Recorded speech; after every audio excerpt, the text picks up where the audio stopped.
Hello and welcome back to the Squash Bagel. So in today's video I will be reviewing the Dunlop Sonic Core Evolution 120 gram racket, which is this bad boy over here.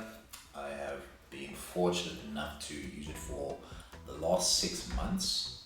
If you are new to the channel, you will probably not know that this is probably one of the rackets I've been looking forward to testing for a very long period of time. And as I said, been using it for the last 6 months, probably why I've been very quiet, have been very happy with it, but we will talk about that in a bit. The structure of the video, as always, will be a bit of information about the racket, some characteristics, a little bit of insight into the racket, the pros, the cons, and who I might think this racket is for. And yeah, a bit rusty, but without further ado, let's go. So the Dunlop Sonic Core Evolution 120 racket. So let's talk about a couple of things. There have been a couple of iterations of this racket, and lucky for you, or at least anyone who's interested in this racket, I have been able to test some of the previous versions of this. So I do have the one of the earlier ones, which is the Dunlop Evolution Force. So I think before they had the Sonic Core technology, it's the Evolution Force. So this is one of the previous models. There was a Hyperfiber Evolution 120, which is similar to this. This one that I have right here is the 130 gram model. So I think if you go into PDH Sports, they actually have specials right now at the moment for the 120 version of the 120 gram version of this. Basically very similar. I'll talk about, I guess, a few differences between these two rackets, although at the end of the day, I do not think there are many. So except for the weight distribution, they're pretty much similar. And then back to this video, obviously the one that I'm reviewing and going to be talking about for the majority of this video is this bad boy, which is the latest version of the racket, currently used by Amina Orfi, I think El Harabi, as well as Alainen. So that's the racket that they're using, but it is the Nick Matthews signature racket. He is probably the player which has been seen with this hybrid shape racket for the longest period of time. It has a frame rate of 120 grams, but all in all it comes in about 155 grams, so which is, I won't say heavy, it is quite light. It does come up to, I guess, some of the other versions of, let's say, the 125X top, so there's not too much of a difference in terms of overall weight. That's obviously on my scale. There are factory tolerances, so some people might have a racket which is slightly lighter, some people might have one which is slightly heavier. One of the questions that normally comes with regards to this type of racket, as well as its, I don't know, want to call it brother or sister racket, which is the 130 gram version, to say, well, is there much of a difference? For me, no, to be honest with you. I think this one came in 156, so the 2 gram difference. As I said, the only major difference would be in terms of the distribution of weight.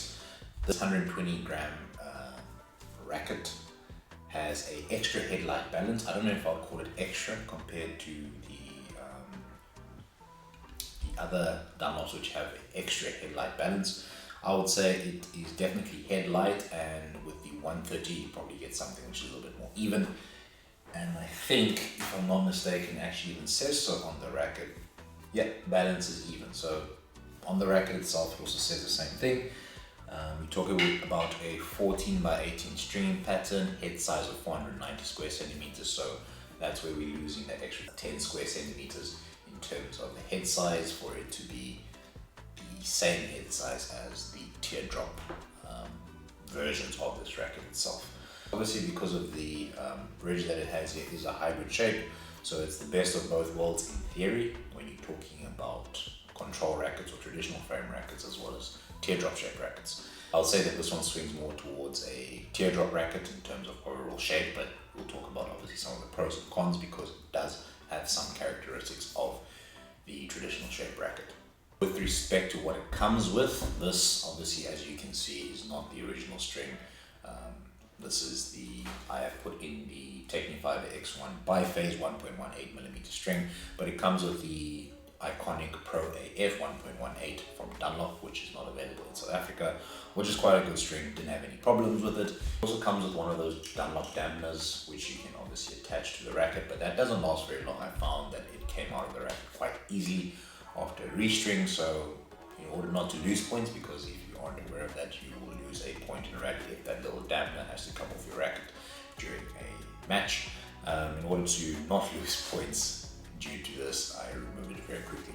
So with respect to the differences between, I guess, the Hyperfiber, this Force Evolution, as well as the Sonic Core Pro here, what we're talking about is what they call their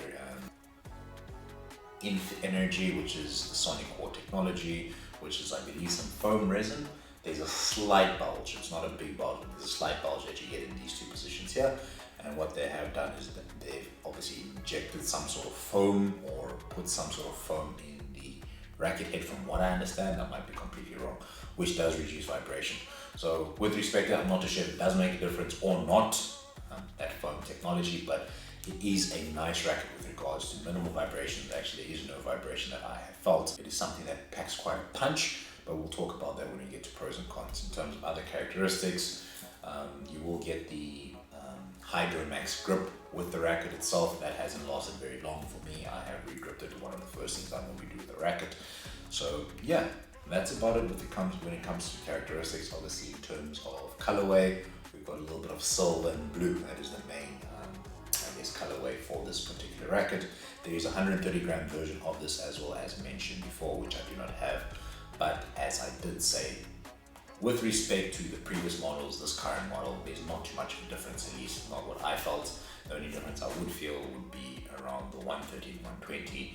The weight distribution is slightly different. For some people, it might not make that much of a difference. If you are quite sensitive to that, yes, it will be something that you will notice. So let us go to the pros. With respect to pros, something I have mentioned before is that this is a hybrid racket. So one of the characteristics of the hybrid racket is that the main string is not as long as what you would have with a teardrop, and you also have sort of a, if I have to sort of cut it up here, it looks very similar to some of your traditional shape rackets, especially from the Dunlop range, such as the Ultimate or Elite rackets. So you've got the best of both worlds when it comes to a hybrid racket. You're supposed to have a little bit more power compared to your traditional shape racket, but also a little bit more control compared to your teardrop shape racket. With respect to some of the rackets I have tested on earlier in the year, we talk about a frame weight of 120 grams, which makes it a little bit more maneuverable. I won't say there's not a true 120, because I'm pretty sure some of the comments are going to say, well, 155 or 154 grams, that seems to be quite heavy for a 120 gram racket.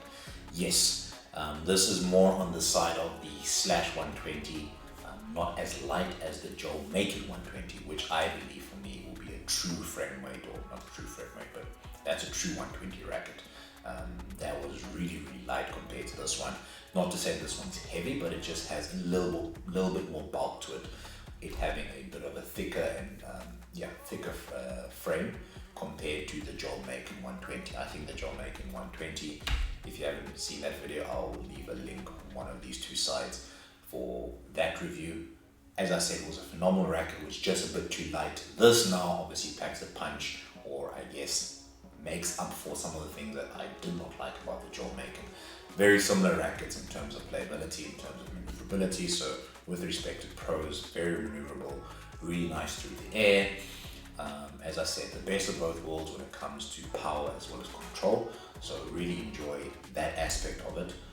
Everything that I enjoyed about the Joel Make-It is probably further enhanced with this racket, just because of the extra bit of bulk, that extra bit of weight. I won't say it plays like 125, but it's not too far from the 125 Revelation Pro Light. With respect to the finish and cosmetics, at least I like the cosmetic look on it, but I'll speak about one of the cons with regards to finishes on the product, which I've always been sort of vocal about when it comes to Dunlop squash rackets.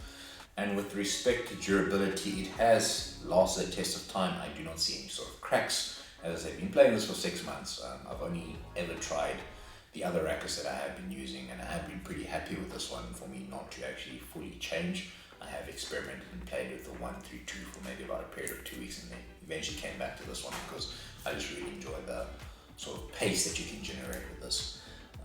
With it being 120 grams, obviously it packs a lot of power, and that's obviously some of the things that people want to know. You know, why would you actually switch to one of these? As I said, a little bit more maneuverable than the Revelation Pro Lite. Also, I would believe packs a little bit more control, although the Revelation Pro Lite is actually also geared quite up there when it comes to control. Yeah, as I said, it's a true, I think, a true hybrid racket. I know I've spoken about the 135X, which was Head's take on a hybrid racket. That, for me, yes, it does obviously have hybrid characteristics with respect to how they designed the frame. So in theory, it is a hybrid, but this is a true hybrid in my opinion. In terms of things that I have tried, I've tried a couple of different strings. I have tried the Ashaway ZX Micro strings on here, as well as on this racket. I've tried the X1 Biphase, I've tried the Technifiber 305 Green, and I think this is my favorite setup, which is around 25 pounds. So I had strung it a bit higher at 27, which really improved the control, but that was obviously within the summer period of time. Here in South Africa, we are moving towards winter, so reducing the tension. Spoke to John Sharp, and he reckoned that with this racket, it's quite a stiff frame, which is very true. So you probably want to reduce the tension down to 25 pounds. Made that change, and more than happy with that recommendation. With respect to cons, first things first that I will mention is the finishes from Dunlop side. Maybe it's something, yeah, there we go, that's a good shot. You can start to see a bit of wear and tear, obviously, on the racket itself, which is, you know, it's not to say that all rackets will be perfect. You won't get the perfect finishes, you know, although I have noticed, at least in my opinion, that Technifiber finishing on the racket, as well as the paintwork, seems to be a lot more superior, and maybe that's why they're obviously a little bit more expensive, except for the marketing and the fact that there's a lot of brand visibility. But I would feel definitely they put a little bit more effort into their paintwork. Although, other than that, I do find that sometimes as well, now this is probably something where it's going to be a little bit subjective on my end. I enjoy this racket, I'm still going to play with this racket, and I'm taking this to the Growth Point tournament in a couple of days' time. I'm going to be using this racket. You know, I've had sort of a period where I was contemplating using the Ultimate 132 and this one, but I've definitely settled for this. And yeah, with respect to cons, the only thing that sometimes I do find with a lighter weight racket, as I said, you can be prone to, I would say, let's not call it hacking, but sometimes your shot does not carry the full weight through compared to when you play with a heavier racket, or maybe with the 130 version that I found. So I was quite happy for a two-week period of time where I tried the 132 because I felt I was getting better length on my shots, and then obviously realized that I would have to be more disciplined with respect to using the 120 to adjust my targets on the front wall, because with the lighter weight, obviously I would swing through a ball a lot faster and my shot would be less consistent, meaning that I wasn't hitting my targets, I wasn't hitting my length. As long as you don't get carried away and can make that mental switch, which I've had to do obviously in the weeks leading up to this tournament, then I'm happy, I'm fine, because the thing is that even though my, I've had to change the thought of it, I am a lot happier taking the ball in through the air. So setting up a good length with a good draw, or setting up my next shot after good length becomes a lot more easier in terms of maneuverability of the racket and obviously taking the ball in short. And that's where this racket sort of shines in terms of being versatile, to switch up plays, to change pace. That is obviously a skill that anyone can do with any racket, but I just found it a lot easier with this one because of how maneuverable it is. So I think that's where it shines at the end of the day. It's really maneuverable, but with respect to cons, you have to be a little bit, cautious that you don't tend to hack, as I said, also at your headlight balance, although it must be more headlight in my opinion. I have also tried that Dunlop Revelation 125, which I have spoken about before in the past, and also found, everything was phenomenal, but I was also prone to sort of overhitting and hacking because of how maneuverable it was compared to actually getting my feet in the right position and playing the right shot. So with great power comes great responsibility. So with a very maneuverable racket, you have to be very, let's say, disciplined with how quick you are to let your hands fly through your shot. Not much to say in terms of cons, because I've really enjoyed the racket. It's probably a racket I've used for the most period of time. I think if you've been watching this channel, maybe a reason why I've been very quiet, because I haven't had much to say in terms of negatives, but I realize that I, one, have promised to do a review of this racket, and two, also realize it's been a while since I put out a video, so that's what I wanted to speak to. So who is this racket for? I think for players which are looking for the best of both worlds, as I always say with the hybrid racket, you cannot go wrong. It has, as I said, I'm sort of in this in-between stage of saying, you know, keep it. Am I looking for something more? Probably not. I have tried the 130 thinking that, you know, that would be a lot easier with respect to taming and being disciplined with my shot approach, or, you know, my length targets. But the thing is that it's just a little bit heavy. So this is a really nice racket in terms of how maneuverable it is. Someone who likes to sort of set up shots in the mid-court area, sort of being able to pounce on those loose opportunities after hitting a good length, and not letting the ball go past you. So obviously that has to do with a lot of footwork, with racket preparation and everything. It just makes everything a lot easier with a very maneuverable 120 gram racket. I think for players which want a sort of, if you have an overall game, or if you're not stuck into, let's say, you know, a power game, and you do like mixing up the paces, going fast, going slow, want a bit of touch, want a bit of power, this will be sort of the racket for you. I have, as I said, mentioned, tried the 132 Ultimate. I had done a review on it, but I also tried it for a period of 2 weeks, and I found the touch game was great, but the thing is that the pace game was lacking just because of the extra 12 grams that you do have in terms of frame rate.